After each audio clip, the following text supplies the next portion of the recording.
Thank you. Good morning, everybody. Good morning. It was a little cold this morning, wasn't it? I'm glad you're here.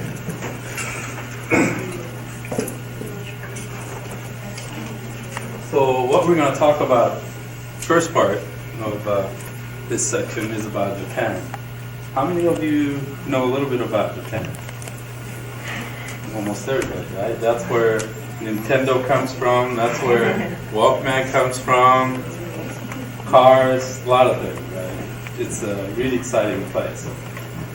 My name is Tabuchi, and you probably know it. I was born in Japan, and I came here a long time ago. And I like to write my name in Japanese, okay? Show you what it looks like.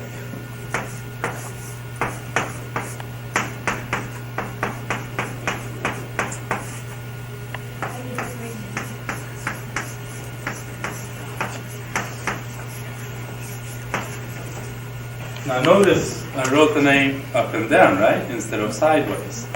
And that's the way they write. This is Tabuchi, and this is my first name, which is Masahiro.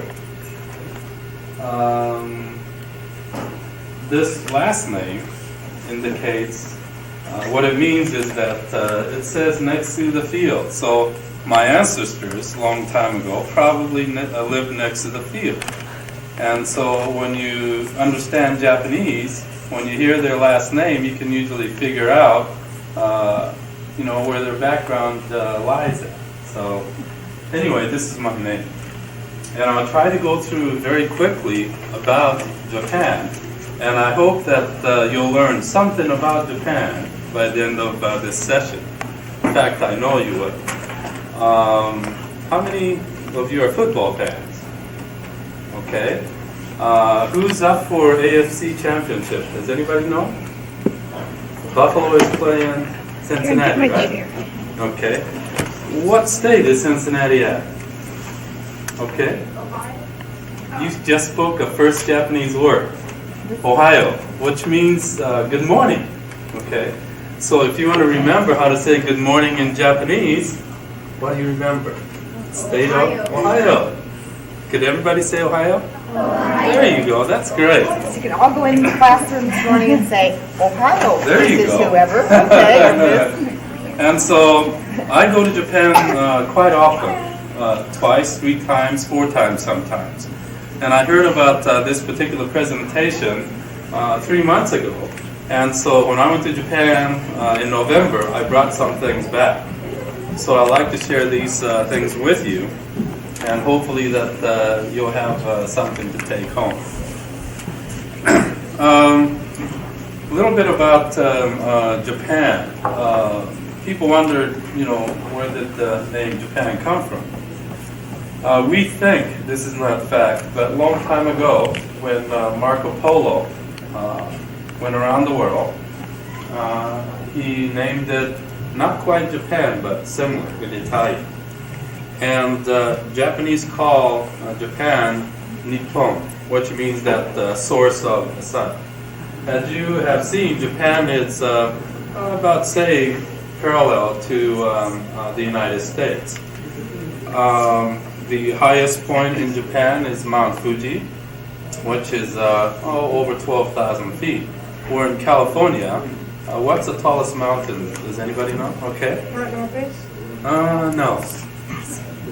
Okay. Starts with W. Mount Whitney. There you go. Yeah. 14,000, over 14,000 feet. The lowest point in Japan is sea level, but in California, do you know?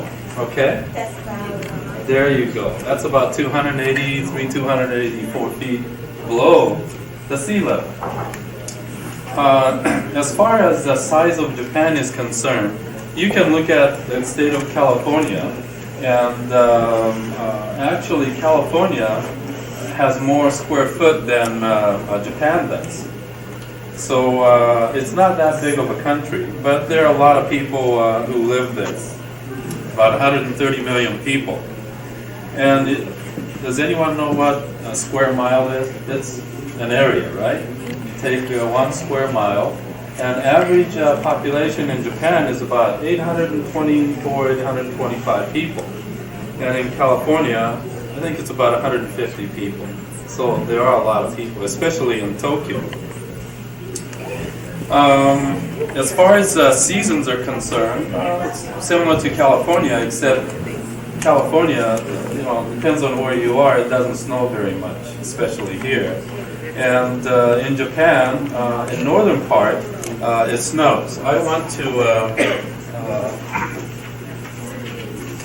pass along these little maps to you.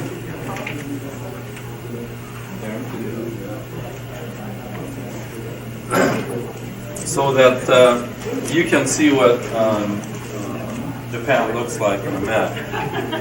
Okay, I would like to know if you learn how to say good morning in Japanese. One person, raise hand. Okay, there you go. How do you say it? Oh, that's great. Well, I brought something back from Japan, and I want to give this to you. What is your name? Oh, good. This is something that you hang on your door, right? And it has Japanese and it has English also.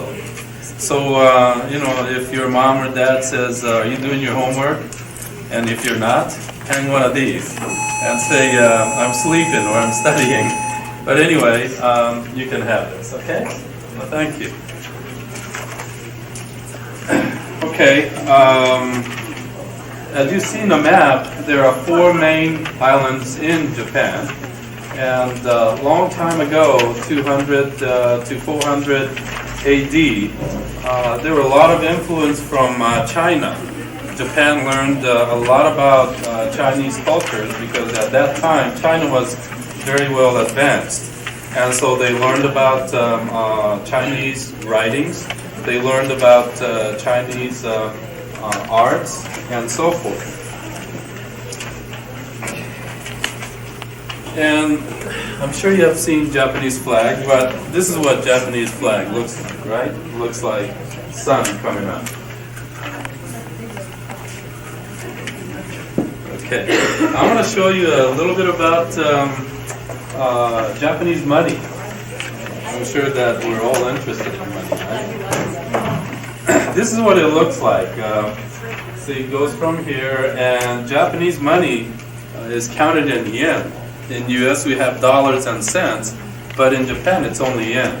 So it looks like when you say 1,000 yen, seems like it's a lot of money, right? Yes. I have some Japanese. Do you? Well, great.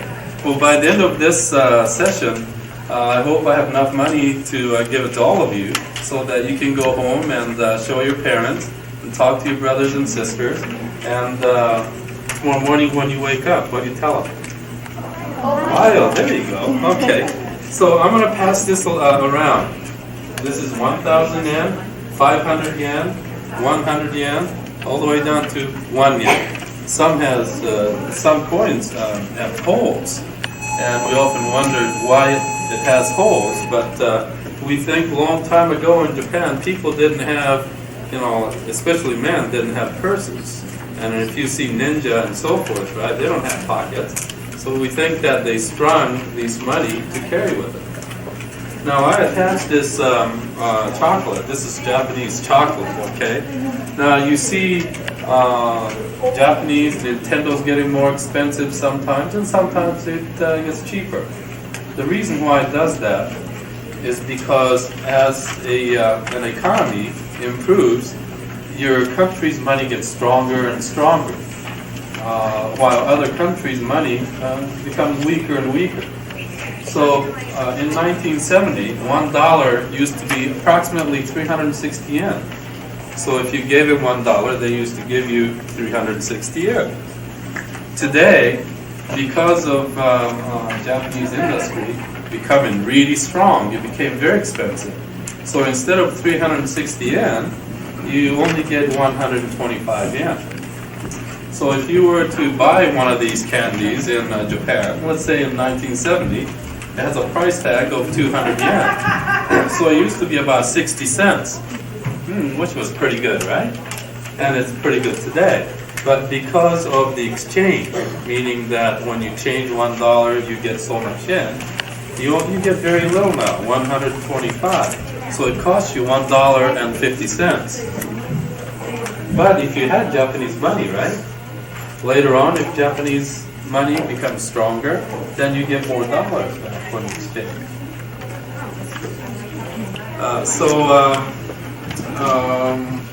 Okay, I want to know, let's see, I need a participation from a girl, okay? I need to know how you say good morning, okay? Good, what grade are you in? Fifth? Okay, let me pass this along first, okay? I want to give you a magazine that I picked up. And every month in Japan, there are magazines like this that comes out, okay? And it's really interesting because, first of all, in US, you open your books this way, right? Well, they open it from this way, okay? So that's one difference. And this is interesting because when you study, what you see, you basically see, if it's a math book, it's all math, right? But when you look through here, there are cartoons, there are new games out, various things. And it also comes with accessories that sometimes you put the puzzles together. You know, it makes you think. At the same time, you enjoy reading. And one of the sections that we have here, they go through math. And so what do they learn about math in Japan? This in particular, they talk about areas and diameters, and they multiply fractions and so forth. So it's kind of interesting. So I hope you enjoy it, but when you have time and show this to your mom and dad, bring it back and show it to your teachers and show it to your friends, okay?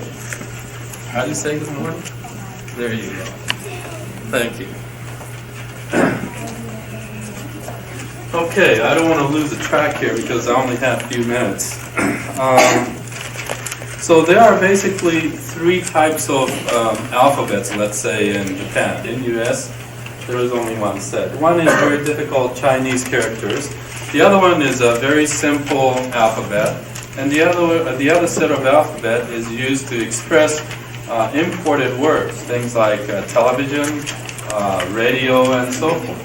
And so by the time you graduate from high school, we think that you can not totally, but you can comprehend about 70% of what is being said in the newspaper.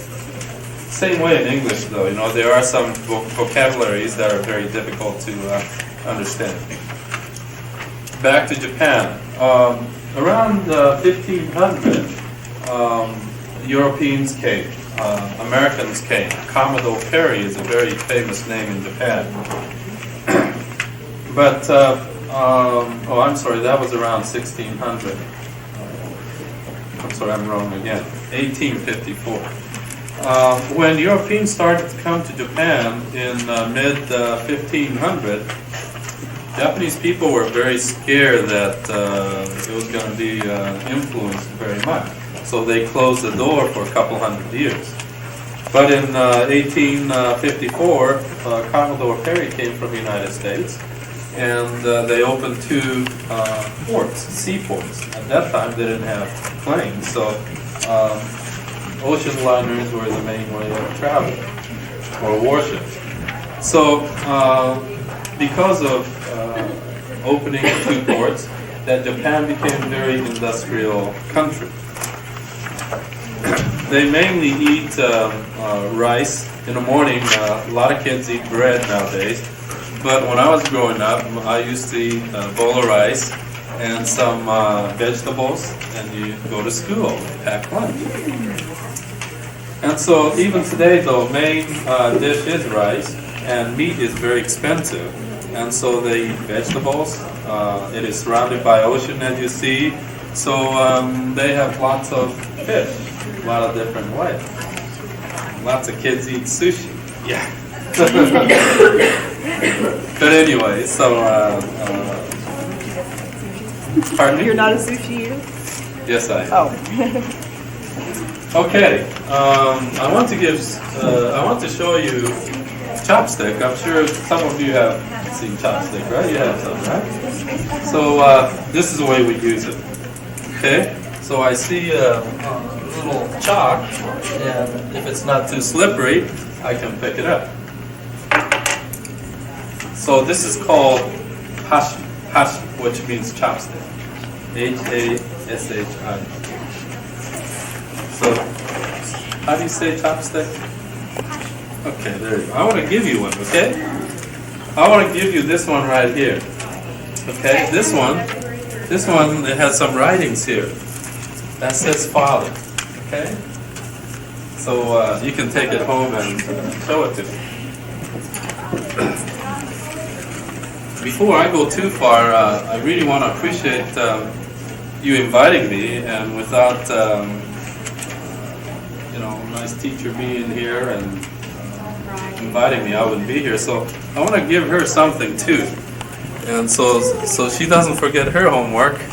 That I decided to give her a pen. It's a little fat pen, but it's kind of different.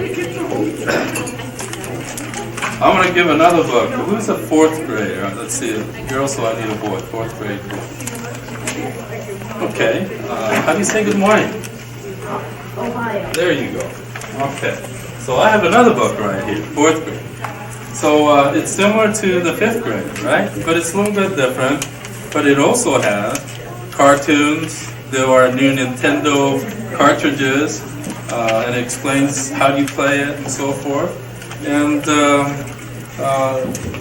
it has a math section too, so you might want to try it out. So after you get done again, please share this book with other people. Okay? As a matter of fact, how much does that cost? That doesn't say. It's probably about 400 yen. Okay.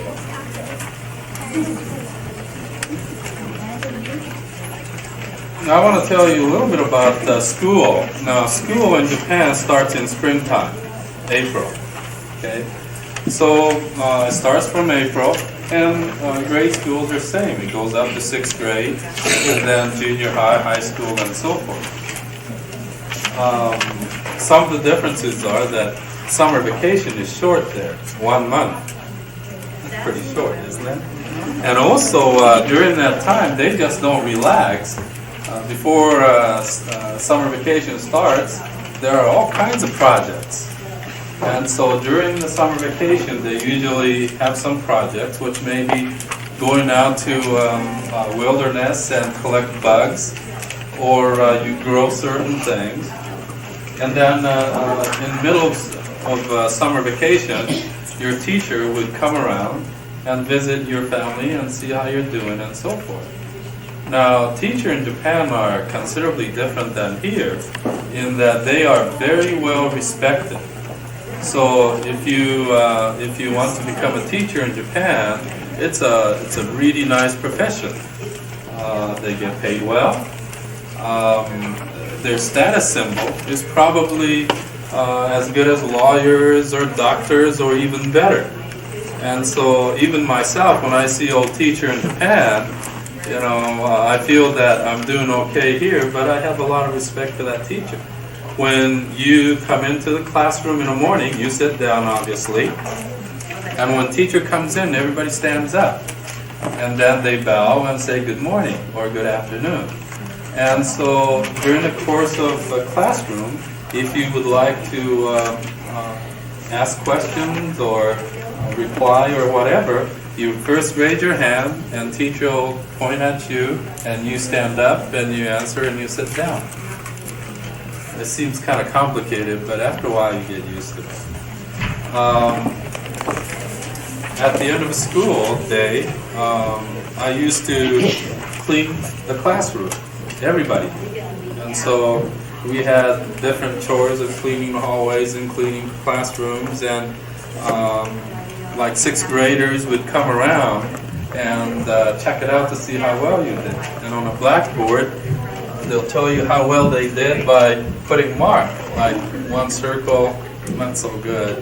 And then it goes up to 5 circles, and which is best. And matter of fact, when you do your homework and when teachers are checking, a lot of times, instead of figuring out what kind of percentage you got, he or she will give you the number of circles.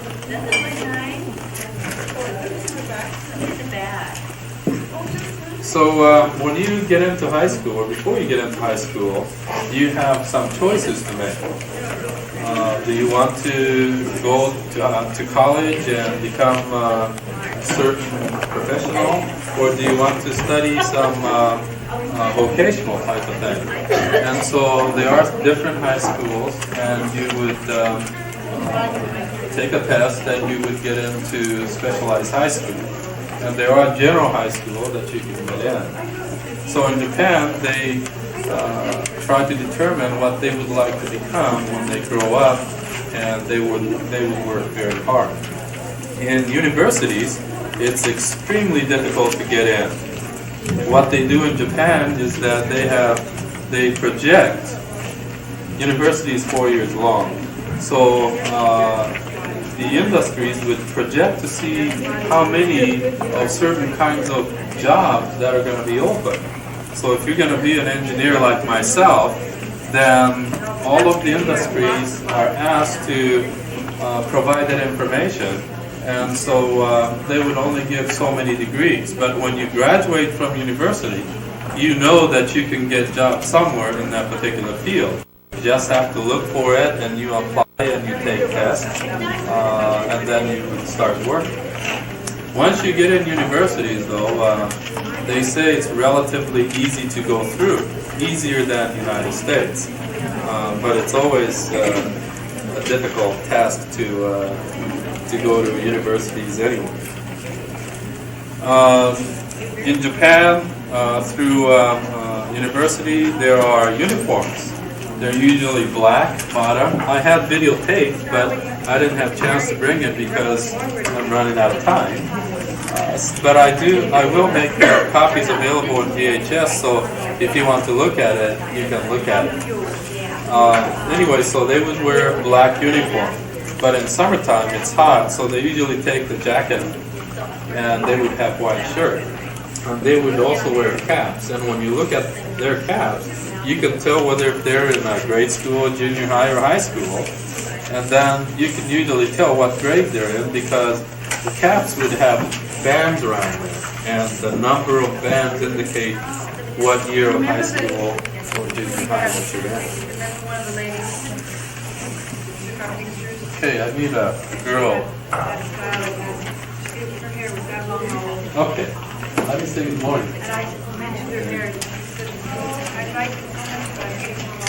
Here's something, I don't know if you like it or not, but here's something with lots of things in it. If you look at it, here's a little thing with beads. It's called abacus, right? And that's what they used to calculate. And when I was growing up, before I could use calculators or anything, I had to learn to use one of these things. When I went to Japan last time, I tried to buy new electronic things.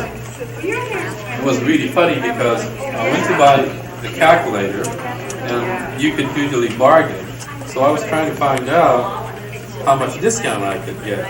Well, this person who I was working with, I thought he would use electronic gadgets, right? Calculators. He pulled out one of these and figured out. So anyway, thank you.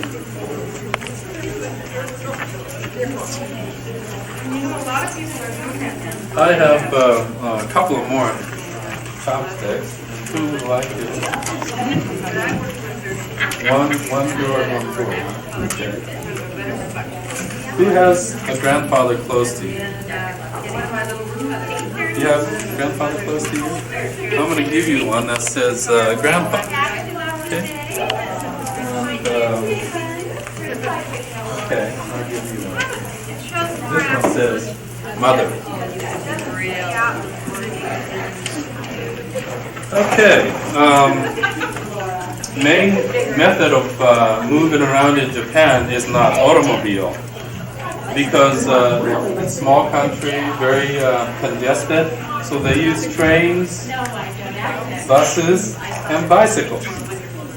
And so if you live kind of far away from train station, you would ride your bike there. And so when you're traveling, right next to the train station, you see thousands of bicycles. I don't know how they'll get to the middle of the bicycle badge and pick yours, but I'm sure they do. It always amuses me. My time is running out, So I would like to give you money, as I have promised earlier. And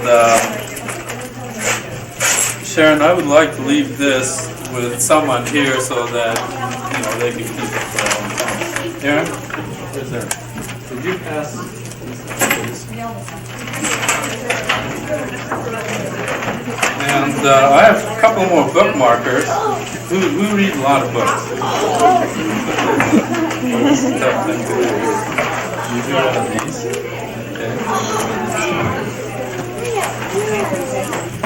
Before I leave, I want to show you something new. Okay?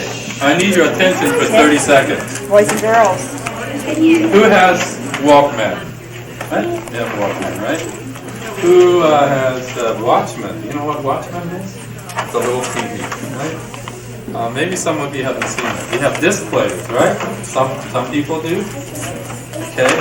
Well, there's a thing called DAT machine, D-A-T. With DAT, you can record and play back with very high quality. And this is not available in the United States. This is what DAT machine looks like. Right? I'm not good at this one. And this is a tape right here. This you can record 2 hours. Play back, just like CDs. Very good sound. So I'll leave this around for a couple more minutes, and if you would like to see what it looks like, you can take a look at it. I want to thank you for listening to me, and how do you say good morning? There you go. I can just hear all of you going around this morning saying Ohio to all your teachers. See if they know. I want to teach you one more word before I go, which means goodbye. And I really don't, I hope it's not goodbye, because I like to visit again. And it's called, you say sayonara, okay? Sayonara. Okay? So if you see me around, walking around or somewhere, please greet me by saying good morning, okay? Not goodbye. So did everybody have a good time? Did you learn a little bit about Japan? Okay? One message I want to give you is that no matter how great it is in Japan, and I've traveled a lot, I do travel a lot, but the United States is the greatest place in the world. I know that. And all of you have great opportunity to exceed, so work hard, and if there's something that I can help you with in answering questions about Japan or anything, please let me know. And if you can invite me next time, I'll go to Japan and I get some more good things, and I'll see you again, okay? So, Ohio and sayonara. Thank you. We asked you to tell us how we say thank you. Oh, thank you. The way you say is arigato. Arigato. Okay. We say that to Arigato. Mr. Tabuchi. Arigato. Thank you very much, and have a good morning, okay? Thank you, Gary. That was great. She also